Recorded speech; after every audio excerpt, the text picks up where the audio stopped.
त्वमेव माता च पिता त्वमेव त्वमेव बन्धु च सखा त्वमेव त्वमेव विद्या द्रविणं त्वमेव त्वमेव सर्वं मम देव देव। वेदों द्वारा हिंदू धर्म में 16 संस्कारों का जिक्र किया गया है। 16 प्रमुख संस्कारों में से गर्भधारण से लेकर अन्नप्राशन तक 7 संस्कार कर लिए जाते हैं। यह संस्कार गर्भावस्था व जन्म से 7 मास तक की आयु में किए जाते हैं। इस समय बच्चे को तंदुरुस्त करने के हर प्रयास किए जाते हैं। 7वें संस्कार अन्नप्राशन से शिशु को मां के दूध के अलावा भी अन्न आदि खिलाना आरंभ कर दिया जाता है। इस वीडियो में हम देखेंगे 8वें संस्कार चूड़ाकरण संस्कार को। वेदिका और अभिनीत अपना चूड़ाकरण संस्कार करवाने के लिए गंगा मैया की गोद में पहुंचे हैं।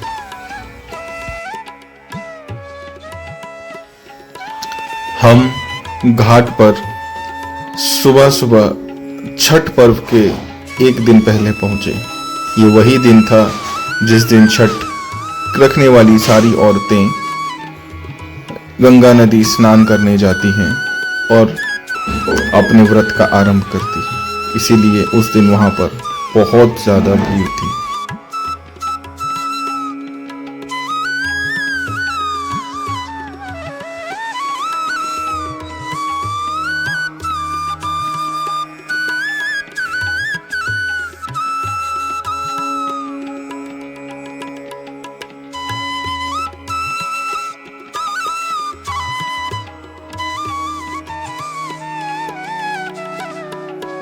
सनातन धर्म में गंगा को पवित्र माना गया है। ऐसी मान्यता है कि गंगा स्नान करने से सारे पाप धुल जाते हैं। उससे भी उत्तर दिशा की ओर बहने वाली गंगा का खास महत्व दिया गया है। सुल्तानगंज की गंगा इसलिए भी खास है कि यह उत्तर दिशा की ओर बहती है। वहीं अजगैबीनाथ मंदिर के महंत प्रेमानंद गिरी की माने तो पूरे भारत में सिर्फ 2 ही जगह उत्तर वाहिनी गंगा बहती है। एक काशी विश्वनाथ तो दूसरा भागलपुर का सुल्तानगंज है, जहां पर गंगा उत्तर वाहिनी है। आपको बता दें कि ऐसी मान्यता है कि जो भी कांवरिया यहां से जल भरकर बाबा बैद्यनाथ धाम को जल अर्पण करने जाते हैं, सुल्तानगंज से सालों भर कांवरिया जल भरकर बाबा बैद्यनाथ धाम को जाते हैं। ऐसा कहा जाता है कि भगवान श्री राम भी यहाँ से जल भरकर भगवान भोले को अर्पण करने पैदल देवघर गए थे। यहाँ की महिमा अपने आप में अपरंपार है। सावन आते ही भागलपुर से सुल्तानगंज तक कांवरियों से पटा होता है। यह बिहार ही नहीं बल्कि कई राज्यों से कांवरिया यहाँ पहुँचते हैं। वहीं दूसरे देश नेपाल से भी कांवरिया जल भरकर बाबा बैद्यनाथ धाम को जाते हैं। पूरा सावन बोल बम के जयकारों से गुंजयमान रहता है। इस संस्कार में शिशु के सर के बाल पहली बार उतारे जाते हैं। लौकिक रीति यह प्रचलित है कि मुंडन बालक की आयु 1 वर्ष की होने तक करा ले अथवा 2 वर्ष पूरा होने पर तीसरे वर्ष में कराएं। यह समारोह इसीलिए महत्वपूर्ण है कि मस्तिष्कीय विकास एवं सुरक्षा इस पर स्वयं विशेष विचार किया जाता है और यह कार्यक्रम शिशु पोषण में सम्मिलित किया जाता है, जिससे उसका मानसिक विकास व्यवस्थित रूप से आरंभ हो जाए। 84 लाख योनियों में भ्रमण करते रहने के कारण मनुष्य कितने ही ऐसे पाश्विक संस्कार, विचार, मनोभाव अपने भीतर धारण किए रहता है जो मानव में अनुपयुक्त एवं अवांछनीय होते हैं। इन्हें हटाने और उस स्थान पर मानवतावादी आदर्शों को प्रतिष्ठापित करने के इतने महान कार्य एवं आवश्यक है कि वह हो सका तो यही कहना होगा कि आकृति मात्र मनुष्य की हुई, प्रवृत्ति तो पशु की बनी गई। ऐसे नर पशुओं की संस्कार में कमी नहीं, जो चलते बोलते तो मनुष्यों की तरह है और उनके आदर्श और मनोभाव पशुओं जैसे होते हैं। ईश्वर की अनुपम देन को निरर्थक गंवाने वाले इन लोगों को अभागा ही कहना पड़ता है। जीव सांप की योनि में रहते हुए बड़ा क्रोधी होता है। अपने बिल के आसपास किसी को निकलते देख ले तो उस पर बड़ा क्रोध होकर प्राण हरण करने वाला आक्रमण करने से नहीं चूकता। कितने ही मनुष्य उन क्रूर संस्कारों को धारण किए रहते हैं और छोटा सा कारण होने पर भी इतने क्रुद्ध कुपित होते हैं कि उस आवेश में सामने वाले का प्राण हरण कर लेना भी उनके लिए कठिन नहीं रहता। जिन जीवों को शुक्र की योनि में अभ्यास बना हुआ है वो अपक्ष में खाने में कोई संकोच नहीं करते।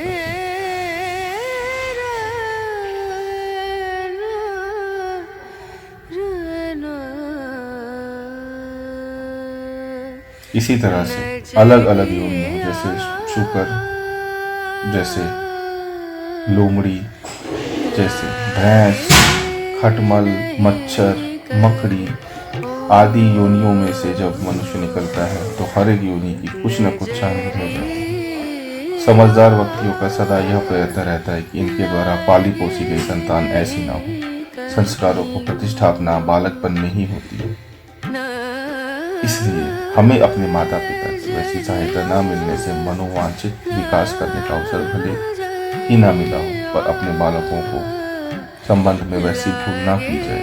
उन्हें तो सुसंस्कारी बनाया ही जाए।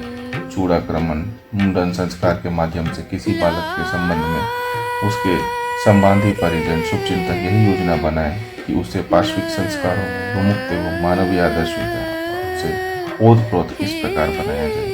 मुंडन का प्रतीक किसी देवस्थल, तीर्थ आदि पर इसीलिए कराया जाता है कि इस उद्देश्य में वहाँ के दिव्य वातावरण का लाभ मिल सके। यज्ञ आदि धार्मिक कर्मकांडों द्वारा इस निमित्त किए जाने वाले मानवीय पुरुषार्थ के साथ साथ सूक्ष्म सत्ता का सहयोग उभारा और प्रयुक्त किया जाता है।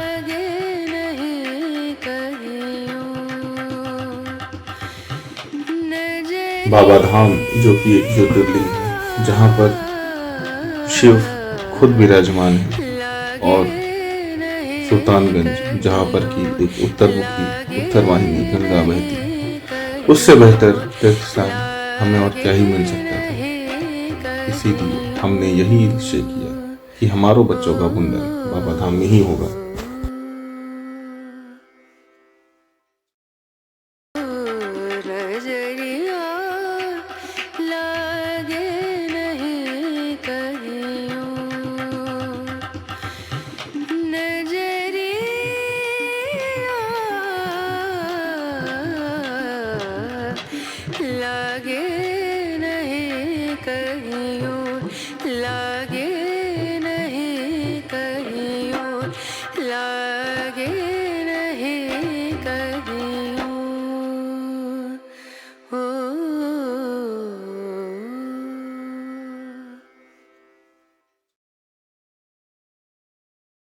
यहाँ पर सुल्तानगंज घाट का सारा विधि संपन्न होता है। जब गंगा घाट पर सारी विधियां पूर्ण हो गई, तब हम अपनी गाड़ी बाबा धाम यानी बैद्यनाथ धाम के लिए दौड़ा दिए। सुल्तानगंज से बैद्यनाथ धाम का रास्ता 105 किलोमीटर का है और ये रास्ता बहुत ही सुंदर है। जहाँ पहाड़ दिख रहे हैं वहीं मेरा नानी का घर भी है, और जो कांवरिये हैं जिन्हें डाक बम कहा जाता है, वो इस 105 किलोमीटर की दूरी हंसते गाते नाचते हुए सिर्फ 24 घंटे में ही पूर्ण कर लेते हैं। 105 किलोमीटर का सफर कैसे तय हो गया हमें पता भी नहीं चला। ओम नमः शिवाय, ओम नमः शिवाय और शिव जी का नाम लेते हुए 3 से 4 घंटे यूं ही बीत गए, और बस फिर क्या था, कुछ ही पल में हम घुस चुकेंगे बाबा धाम, बाबा की नगरी में।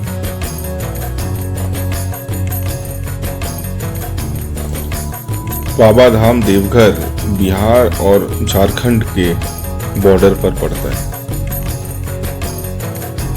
हाल ही के मद्य निषेधी कानून के लागू होने के बाद यहाँ पर बहुत ज़्यादा पुलिस निगरानी और पुलिस व्यवस्था बनाई गई है, जिससे कि अवैध रूप से शराब की तस्करी झारखंड से बिहार ना कर ली जाए।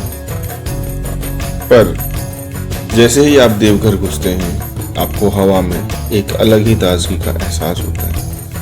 आपको यहाँ का सारा वातावरण भक्ति से डूबा हुआ और शिव की महिमा और पारंपरिक तौर तरीके, मूर्तियाँ और चारों तरफ ऐसे चिन्ह दिखते हैं जो शिव जी को ही प्रसन्न करें।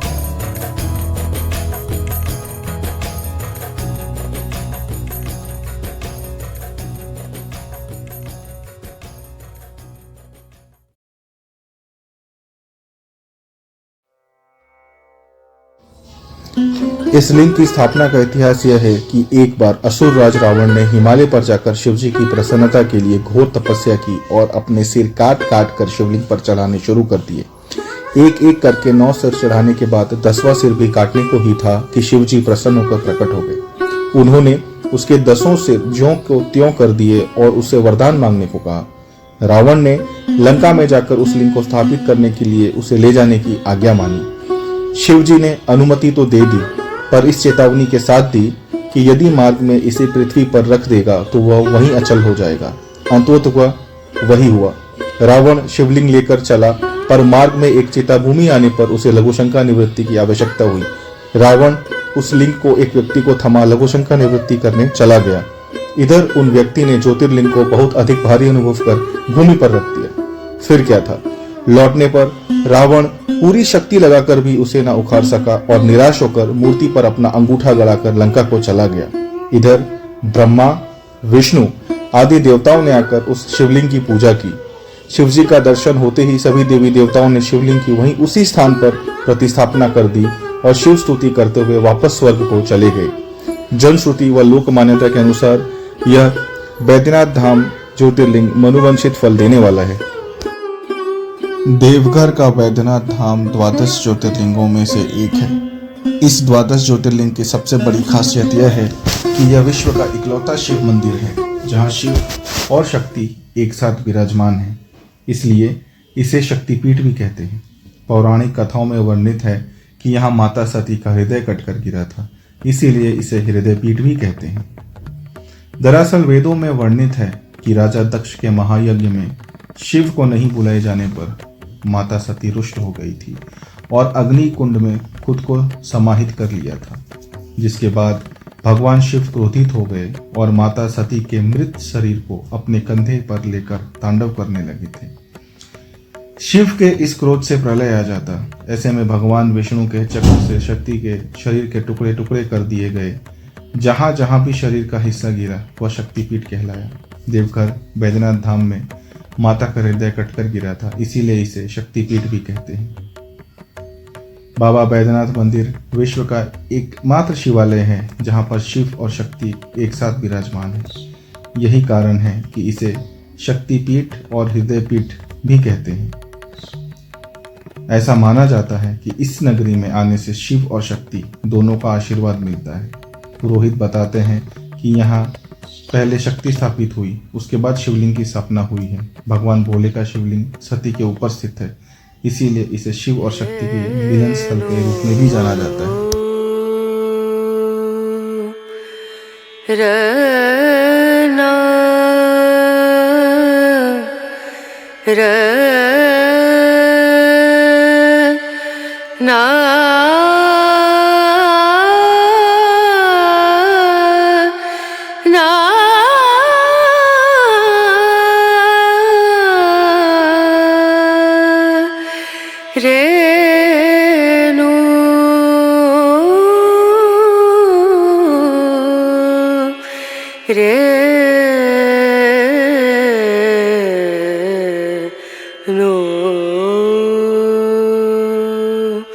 Dim dum da na da dim da na na dim dum da na da dim da na dim dum da na dim dum da na da dim da na o da ni da na di da na na o da ni da na di da na da di na da dim dum da na da dim da na dim dum da na da dim da na dim dum da na da dim da na da dim da na na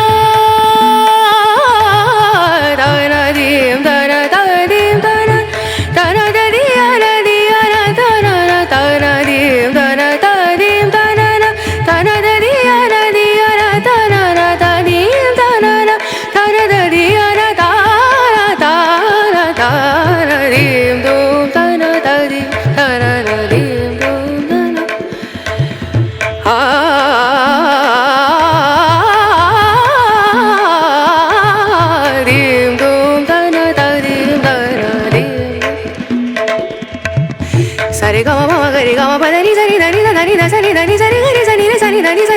gare da ni re sa dim dum da na da dim dum da na dim dum da na dim dum da na na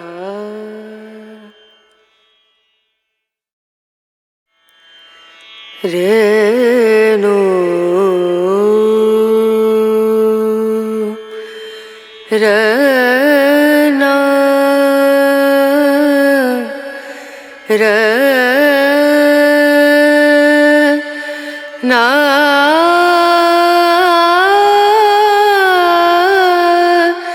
na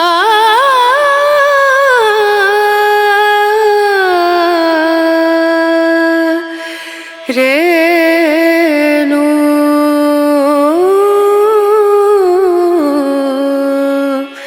re no dim dum da na da dim da na da dim dum da na da dim da na dim dum da na dim dum da na da dim da na o da ni da na dir da na na o da ni da na dir da na na da di ya na da dim dum da na da dim da na dim dum da na da dim da na dim dum da na da dim da na da dim da na na da dim da na da dim da na da di ya na da na dim da na da dim da na na da di ya na da na da dim da na na da di ya na da dim dum da na da dim da na dim dum da na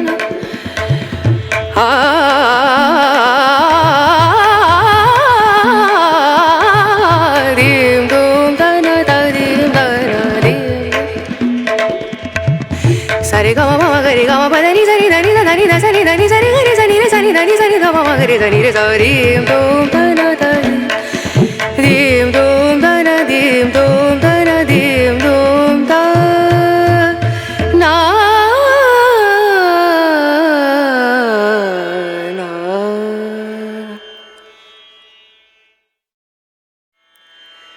re no re na re na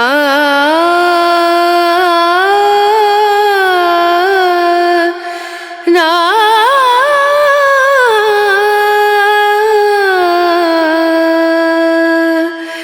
re no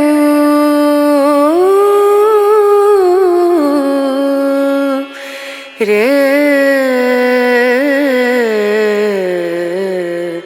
no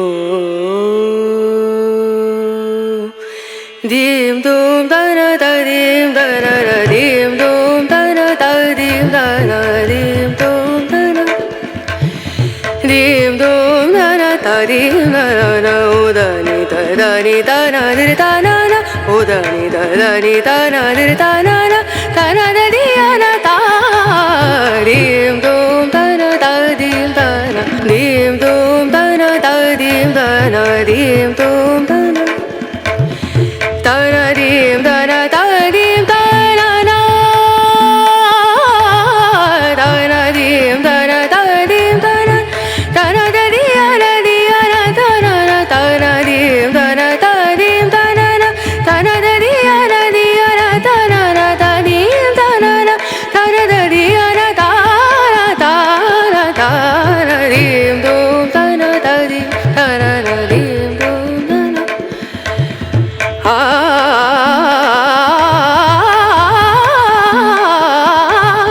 dim dum da na da dim da na dim sa re ga ma ma ga re ga ma pa da ni sa ni da ni da ni da sa ni da ni sa re ga re sa ni re sa ni da ni sa ni da ma ma ga re sa ni re sa dim dum da na da dim dum da na dim dum da na dim dum da na na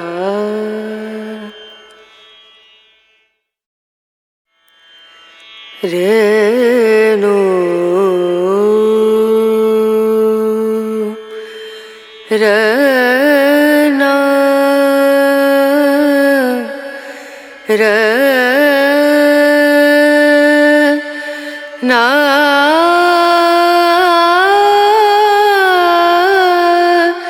ना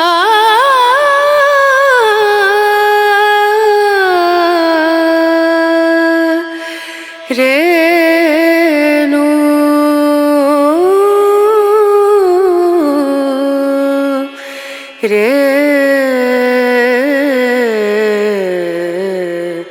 Renu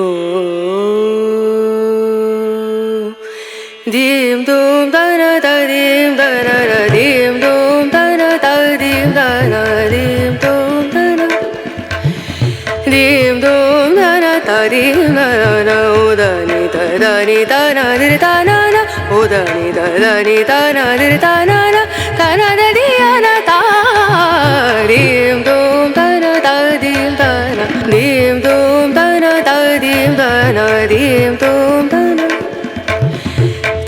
dim dana dim dana na dana dim dana dim dana dana diana diana dana dana dim dana dim dana dana diana diana dana dim dana dana diana dana dana dana dim dum dana dim dana dim dum dana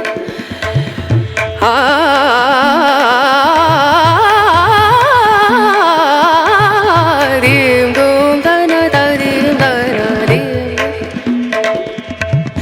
sare ga ma ga re ga ma pa da ni sa ni da ni da ni da sa ni da ni sa ni ga re sa ni re sa ni da ni sa ni da ma ga re sa ni re sa dim dum dana dim dum dana dim dum dana dim dum da na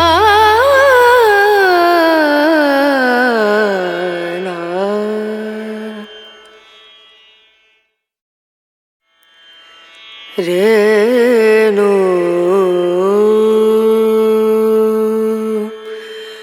रना रना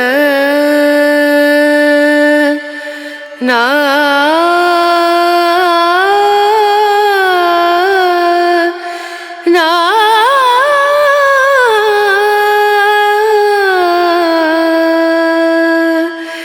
Renu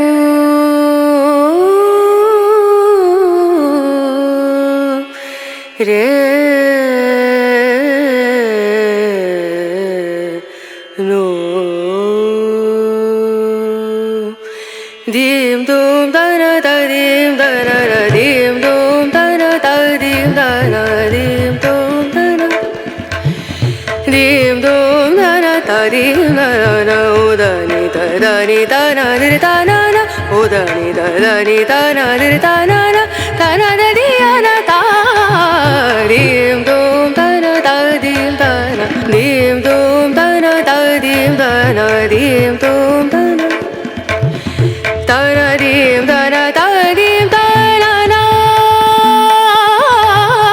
dana dim dana dim dana dana diana diana dana dana dim dana dim dana dana diana diana dana dim dana dana diana dana dana dana dim dum dana dim dana dim dum dana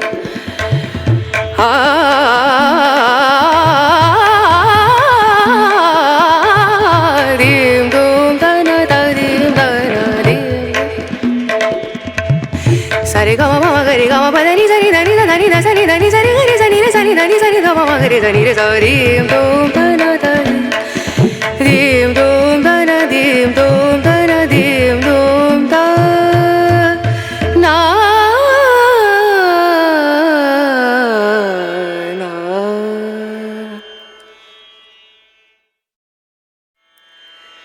Renu रना रना na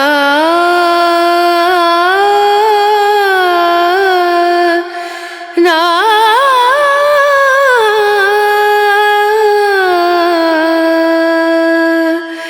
re nu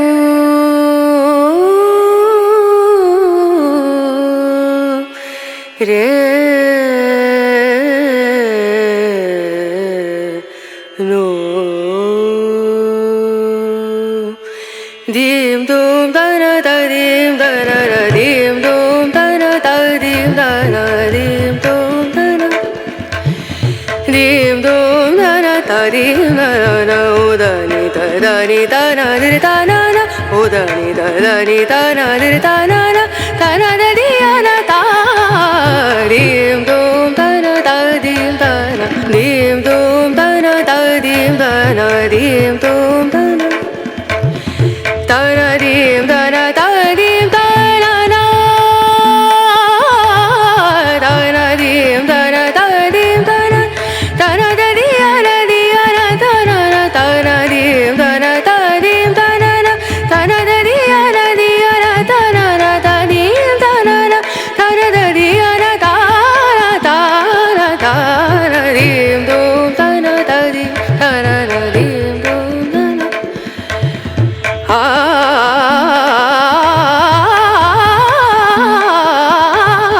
dim dum da na da dim da na dim sa re ga ma ma ga re ga ma pa da ni sa ni da ni da da ni da sa ni da ni sa re ga re sa ni re sa ni da ni sa ni da ma ma ga re sa ni re sa dim dum da na da dim dum da na dim dum da na dim dum da na na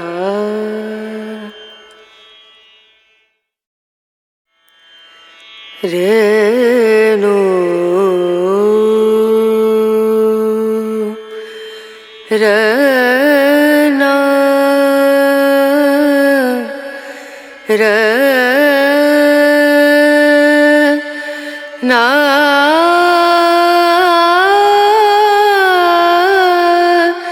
na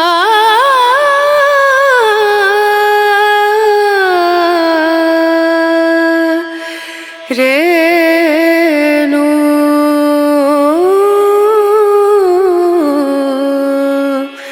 re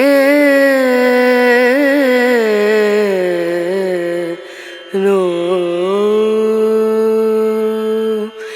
dim dum da na da dim da na na dim dum da na da dim da na dim dum da na dim dum da na da dim da na o da ni da na di da na na o da ni da na di da na na da na da di ya na da dim dum da na da dim da na dim dum da na da dim da na dim dum da na da na dim da na da dim da na na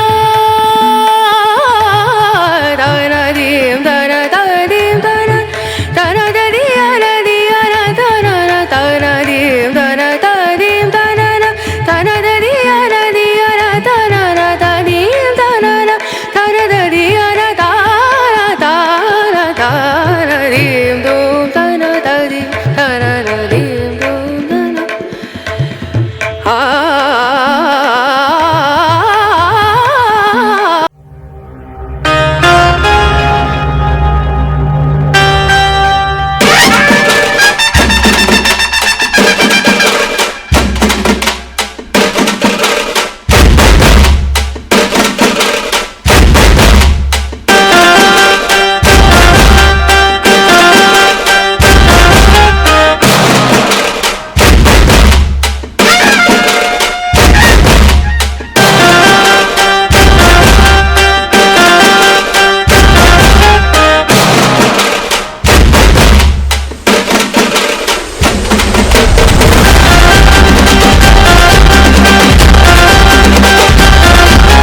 Baba Dham में जब हमने मुंडन कर लिया तो उसके बाद आगे का पड़ाव था बाबा बासुकीनाथ। बाबा बासुकीनाथ जो करते हैं भक्तों के फौजदारी मामलों की सुनवाई। बैजनाथ धाम की यात्रा इनके बिना है अधूरी। झारखंड राज्य के दुमका जिले में स्थित है बासुकीनाथ मंदिर, जहां शिव बासुकीनाथ के रूप में पूजे जाते हैं। यह कहा जाता है कि जब तक बासुकीनाथ के दर्शन न किए जाएं, तब तक देवघर स्थित बाबा बैजनाथ के दर्शन अधूरे ही माने जाएंगे। तो आइए आपको बताते हैं उन बासुकीनाथ के दरबार के बारे में जहां होती है फौजदारी मुकदमों की सुनवाई। यह माना जाता है कि वर्तमान दृश्य मंदिर की स्थापना 16वीं शताब्दी के अंतिम वर्षों में हुई। हिंदुओं के कई ग्रंथों में सागर मंथन का वर्णन किया गया है। जब देवताओं और असुरों ने मिलकर सागर मंथन किया था। बासुकीनाथ मंदिर का इतिहास भी सागर मंथन से जुड़ा हुआ है। कहा जाता है कि सागर मंथन के दौरान पर्वत को मथने के लिए वासुकी नाग के माध्यम से समुद्र मंथन किया गया था। इन्हीं वासुकी नाग ने इस स्थान पर भगवान शिव की पूजा अर्चना की थी। यही कारण है कि यहाँ विराजमान भगवान शिव को बासुकीनाथ कहा जाता है। इसके अलावा मंदिर के विषय में एक स्थानीय मान्यता यह भी है कि कहा जाता है इस स्थान पर कभी हरे भरे वन क्षेत्र से आच्छादित था, जिससे दारुक वन कहा जाता था। कुछ समय के बाद यहाँ मनुष्य बस गए जो अपनी आवश्यकताओं को पूर्ति के लिए दारुक वन पर निर्भर थे। ये मनुष्य कंदमूल की तलाश में वन क्षेत्र में इसी क्रम में एक बार वासुकी नाम के एक व्यक्ति भी भोजन की तलाश में जंगल आए। उसने कंदमूल प्राप्त करने के लिए जमीन भी खोदनी शुरू की। तभी अचानक एक स्थान से खून बहने लगा। वासुकी घबरा कर वहां से जाने लगा। तब आकाशवाणी हुई और वासुकी को यह आदेश दिया कि वह उस स्थान पर भगवान शिव की पूजा अर्चना आरंभ करे। वासुकी जमीन से प्रकट हुए शिव के प्रत्येक शिवलिंग की पूजा अर्चना आरंभ कर दी। तब से यहाँ से भगवान शिव वासुकीनाथ मंदिर झारखंड से कुछ अति प्राचीन मंदिरों में से एक है। मंदिर के पास ही एक तालाब से वन गंगा या शिव गंगा भी कहा जाता है। इसका यह अति पवित्र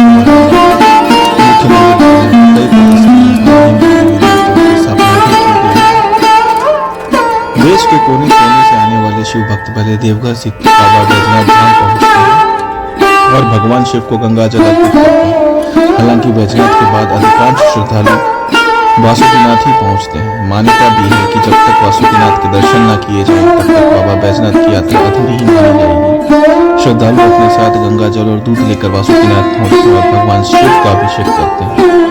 हिंदुओं में यह मान्यता है कि बाबा बैजनाथ में विराजमान भगवान शिव जहाँ दीवानी मुकदमों की सुनवाई करते हैं, वहीं बैजनाथ धाम से लगभग 45 किलोमीटर स्थित वासुकीनाथ में विराजित भोलेनाथ श्रद्धालुओं की फौजदारी फरियाद सुनकर उनका निराकरण करते हैं। वासुकीनाथ में भगवान शिव का स्वरूप नागेश का यही कारण है कि यहाँ भगवान शिव को दूध अर्पित करने वाले भक्तों को शिव का भरपूर आशीर्वाद प्राप्त होता है।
ॐ